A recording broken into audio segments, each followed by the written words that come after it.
না কি কাণ্ড, বাটিগুলোও যে ফাঁকা।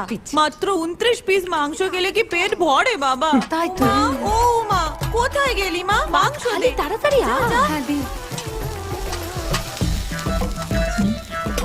ও মা বাবা ছোট কাকিমা খুব ভালো মাংস রান্না করে, খাও। বাবা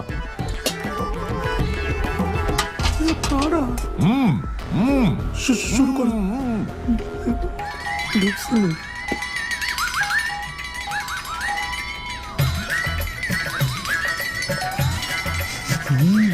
কি একটা একটা করে মাংস দিচ্ছিস? পুরো বালতিটা বসিয়ে দে। দাঁড়া তো, ভালোবেসে আদর করে খাওয়াচ্ছে মা, তাতে হচ্ছে না। গোটা বালতিটা বসিয়ে দে।